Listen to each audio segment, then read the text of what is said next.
I guess when you're thinking about serious criminals, what do you expect? What can you hope for?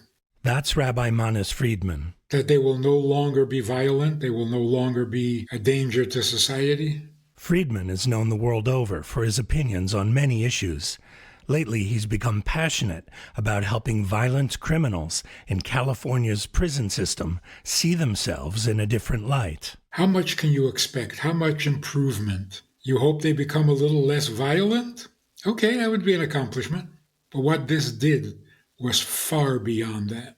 What Friedman is referring to is a new prison program he's quite involved in. It's based on the teachings of the Lubavitcher Rebbe. It just so happens that it was incubated in a California prison by his son, Rabbi Yochanan Friedman, and a small group of prisoners and former prisoners who saw a glaring need for an innovative approach to personal change. I'm Gary Wallach, and this is Lamplighters, stories from Chabad emissaries on the Jewish frontier. Life as a Chabad emissary is often joyous, but it can be unpredictable and even dangerous. Chabad has become a ubiquitous presence in every corner of the world. But behind every Chabad house are emissaries, regular people striving to transcend their circumstances, and a community that supports and relies on them. These are their stories.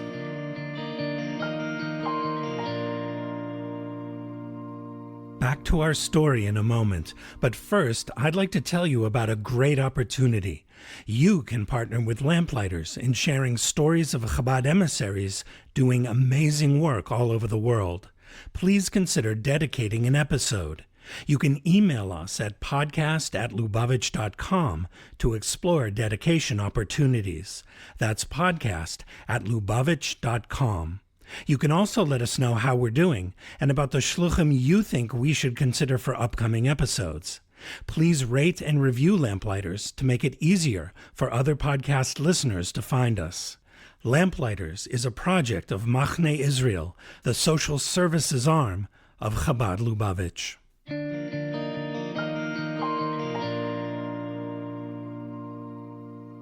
I grew up in Minnesota. That's Rabbi Yochanan Friedman. His parents are Rabbi Manis and Rebbetzin Chana Friedman, former shluchim to Minnesota. Manis is a world-famous public speaker, author, and educator. Yochanan's siblings are also well-known and numerous. Friedman is one of 14 children. It's fantastic. Highly recommended. You're never bored and never lonely. Yochanan witnessed and helped his parents work with Jews in Minnesota, and with the establishment of Beis Chana Institute of Jewish Studies, their groundbreaking school for Jewish women. That inspired him from a young age to become a shliach of the Rebbe. I don't ever remember considering anything else. Friedman attended yeshiva in Los Angeles, Morristown, New Jersey, and London. In the early 90s, he joined a group of yeshiva bochurim in Ukraine. The first group of bochurim to go to the former Soviet Union for yeshiva shlichus. We were kind of an experiment. The experiment was to inspire the community in any way they could. One day, an old lady walked in with a bundle under her arm. And in the bundle is a live chicken. And she says in Yiddish, "Is it true? I heard that there's a shoichet in town now." But imagine this woman's been waiting 70 years for a shoichet. One of the rabbis that helped teaching us in the yeshiva was a shoichet. He was teaching us shchita. And he shechted her chicken for her. The excitement on her face was like, Emes Edah Sheichet. Around the same time, Bailey Friedman was enjoying the already shochet-rich land of Brooklyn. I almost never left Crown Heights till I was maybe like 13 years old. I thought the world was Crown Heights. It was amazing. Life was perfect. The Rebbe was around. I had my parents, my sisters, my nieces, my nephews, my siblings, my friends. I had everything. Nothing was missing. Bailey had attended Beis Rivka in Crown Heights for all of her young life. When she was 18 years old, she went for a year to Gothenburg to help out Rabbi Alexander and Rebbetzin Leah Namdar in their outreach to Jews in Sweden. She loved the work, but she wasn't completely comfortable in her new setting. It was like setting up shop in middle of nowhere amongst so few from people, so different than Crown Heights, so alone. But she wouldn't be for long.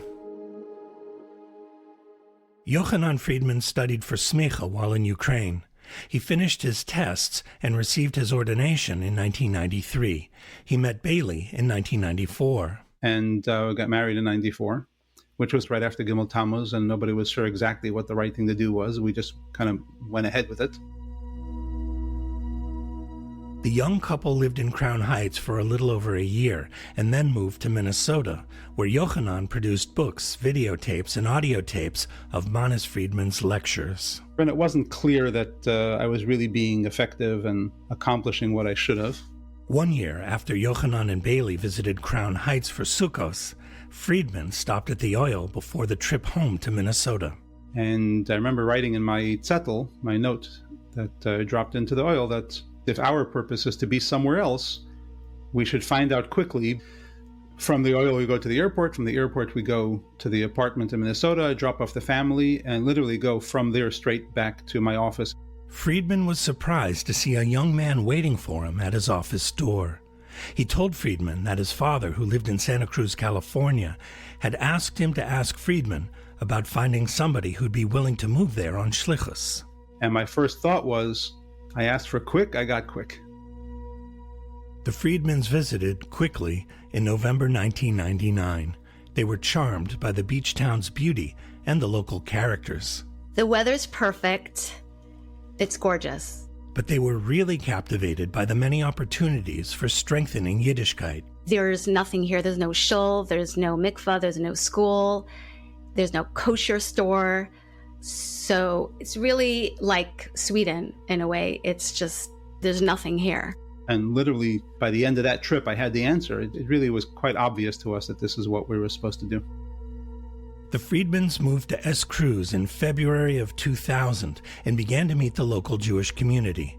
Did I mention the local characters? All different types. There are surfers, there are tourists, professionals, searchers.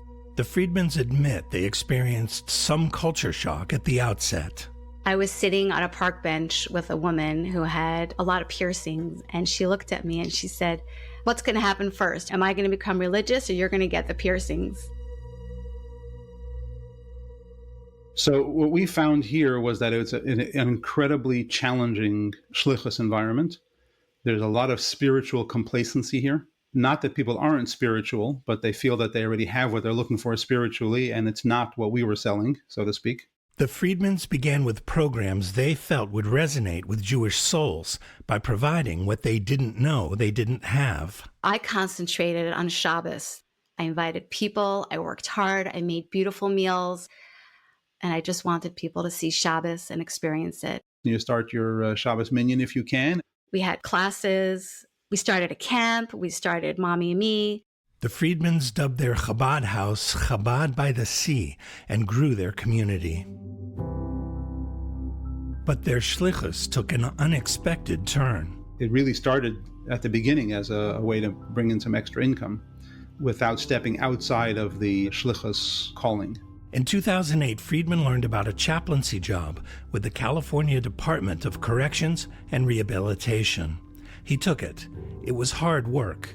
There were fewer opportunities for Mivtzoim than he had hoped, and a lot more violence and strife. Did it for 8 years and really got kind of burnt out and was ready to walk away.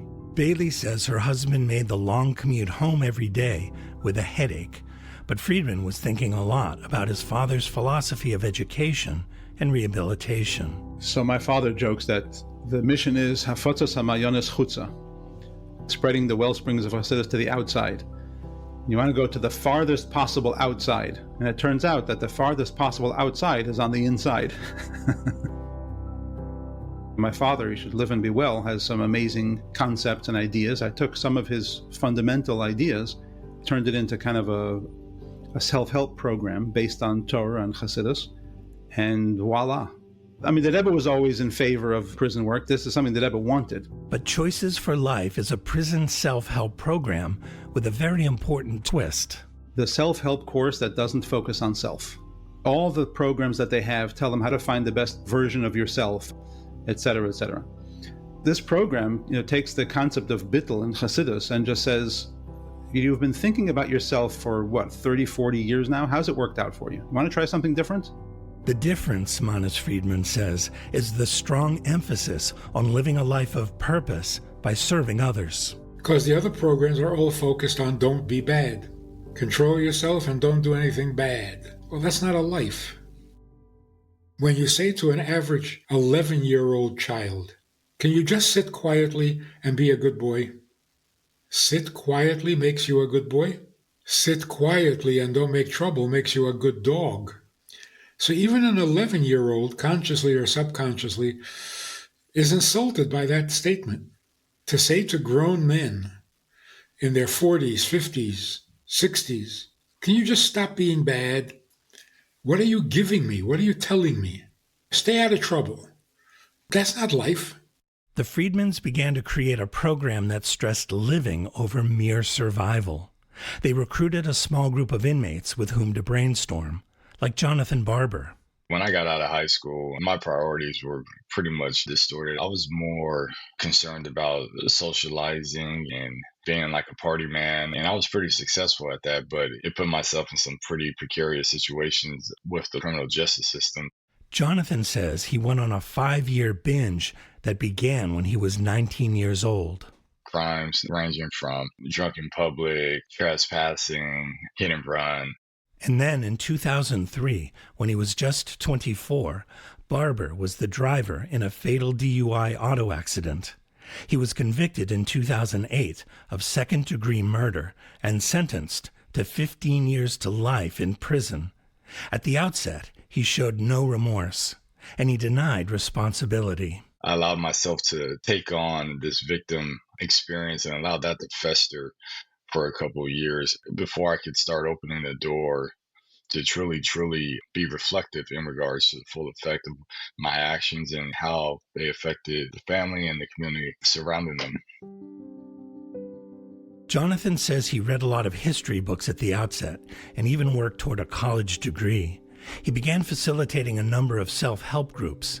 He says that helped him to a certain degree, but several years into his prison term, one of Jonathan's friends invited him to meet a chaplain who is starting a new program. Jonathan is not Jewish, so he wasn't sure how his first meeting with Rabbi Yochanan Friedman would go. Oh, I thought it was hilarious. He has a very dry humor, which lands well with me. Jonathan and the small group workshopped Manis Friedman's ideas for almost 2 years. He turned out to be very helpful in that process because he was really good at asking the right questions. His insights were very helpful in shaping the program.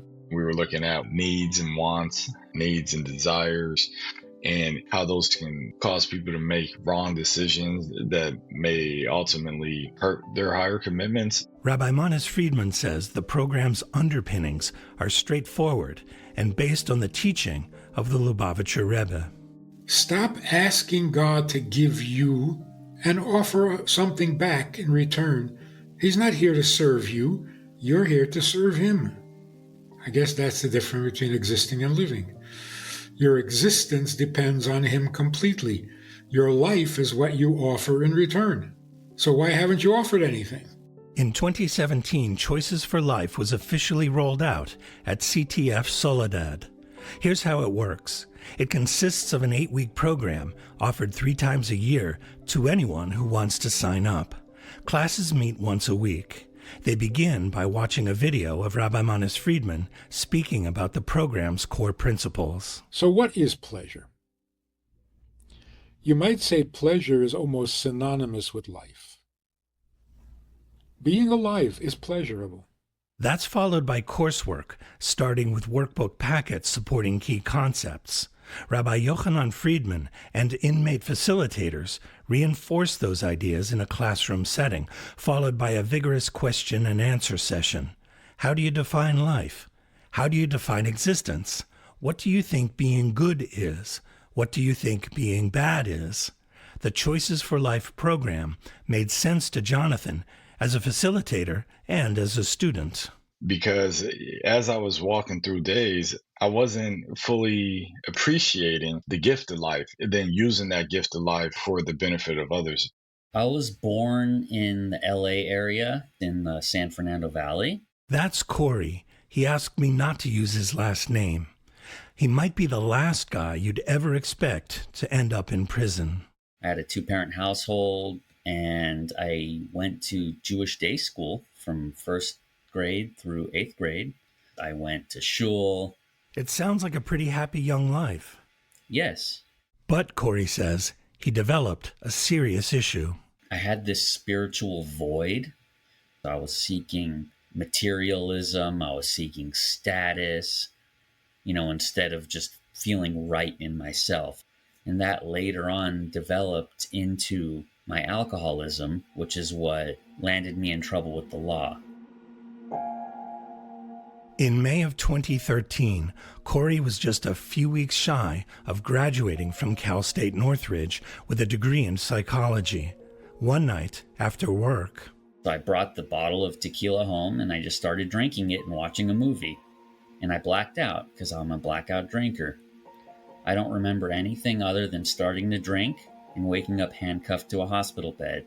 He was informed in the hospital about the crimes he had committed. He had stolen the firearm of a family member and taken a walk to a local apartment complex. And I ended up knocking on a strange person's door who I'd never met. And here's somebody knocking on her door in the 5 o'clock in the morning, carrying a .357 Magnum. So she called the police, and 4 officers arrived with guns drawn. LAPD, drop your weapon. I refused to comply with their orders, and instead I turned around and I opened fire on them. So they opened fire. They fired 6 rounds. 5 of those rounds missed, but one of them hit me square in the center of the chest, went through the top of the left lung, and came out the shoulder. I mean, any more of those bullets hit me, I'd be dead. In early 2015, Corey pleaded guilty to assault with a firearm on a peace officer. His plea deal landed him 10 years in California State Prison. Corey began sober living treatment shortly after his arrest, so by the time he was assigned to Soledad State Prison in 2015, he was well-versed in 12-step and other self-help philosophies, but he was still struggling with his perspective. And there was a time where I felt like I was a victim. Like they're lying about everything. I didn't shoot at them, they shot at me. At Soledad, Corey met Yochanan Friedman. Through Friedman, Corey was on the kosher food program, attended Jewish services, studied Torah, and wrapped tefillin. He began to teach Jewish inmates how to read and write Hebrew, and he was working for AA, sponsoring and supporting other recovering alcoholics. If you can imagine a Jewish college geek with a pocket liner for his pencils, that's who he is. He so did not belong there. But there was still something missing for Corey, something that hadn't been addressed. Sometime around 2018, Rabbi Friedman approached him to discuss choices for life. And I really liked what I was hearing. And the main things that I learned were you can exist, means you can take up space, or you can live, which means you can be useful, you can be helpful. I learned purpose versus pleasure. I learned living versus existence. Those were things that I had some idea of from what I was doing in AA, but I learned so much about myself. I learned so much about how to be helpful in choices for life. Corey began to apply these new concepts to his life in prison. So he just kept finding ways of being more necessary and more helpful and doing more for others, which is the underlying theme of Choices for Life. So he was the perfect student and then facilitator for Choices for Life, and he helped a lot of people, and he helped get Choices for Life from a fledgling little project into what it is now. Corey was released in October of 2021, a couple of years earlier than he'd expected. I'm just not the same person I was going in. He's now a store manager for a multi-billion-dollar corporation. I gained that trust by continuing to practice these positive principles, by continuing to be useful, by continuing to try to help others, by continuing to go above and beyond. I learned these things from the Rabbi. I learned these things from Choices for Life. Corey's still actively involved in AA, and he often shares his experiences to prisoners in the California system. My story needs to be used for good things. My story needs to be used to provide hope to others. Corey stays in touch with Yochanan Friedman. Same with Jonathan Barber, who was released in 2019 after a 16-year term. Remember that his sentence could have kept him in prison for life.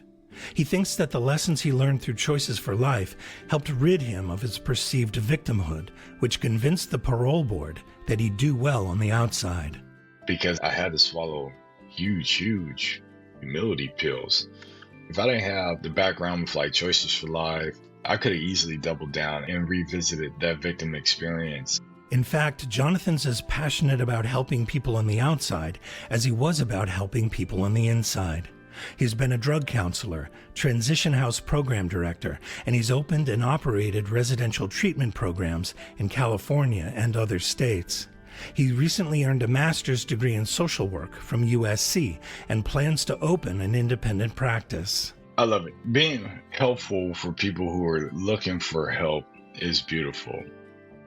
Like Corey, Jonathan makes it to the occasional Choices for Life graduation ceremony. Manis Friedman does as well. At a recent one, he heard a graduate share something poignant. When I call my family, they want to talk to me. My children respect me. And everyone in the room went, "Oh, God, you can get that back?" Everybody was moved to tears.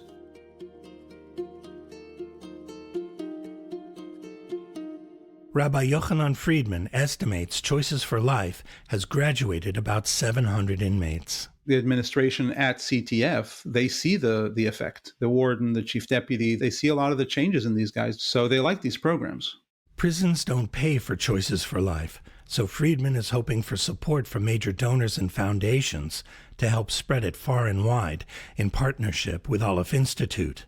A new Choices for Life textbook was just published, which will be available to prison chaplains in California and beyond. And there's a documentary in the works about the program. Friedman is looking beyond prisons into high schools and online, so the program can be available to everybody. This is a very fundamental concept that everybody can use. As far as it can go, with Hashem's help, it'll do good things everywhere. That's a tall task for an organization with only 4 current staffers. But Friedman is confident that the core principles, as transmitted through the Rebbe and his father, are too important not to make available to the whole world. Corey and Jonathan agree. We're here on earth for a very finite portion of time. When folks are on their deathbed, they're not looking for any of those superficial things. Folks are looking for the comfort of their loved ones around them. And the best way to thrive in life is to be focused on how I can support the ones around me. If more people thought that way, then I think the world would just be a much, much happier place. Back in Es Cruz, the Friedmans are busy as ever supporting the Jewish community, surfers, doctors, tourists, and locals. Bailey Friedman focuses on that with the help of their oldest daughter, Mushka Gajzinski, and her husband, Menachem, who've been in Es Cruz for about 6 years to help with youth and holiday programs. Bailey has noted a big difference in her husband since he's dedicated more of his time to Choices for Life. He doesn't go there with this dread. He comes home so much happier. It's a really good program. It really blows my mind every time I teach it, experience it, and talk about it. The Rebbe has a plan, Hashem has a plan. You let it happen the way it's supposed to and try not to get in the way, and everything works out just fine. So the idea that nothing stands in the way of tshuva, no one is beyond redemption, that's pretty powerful.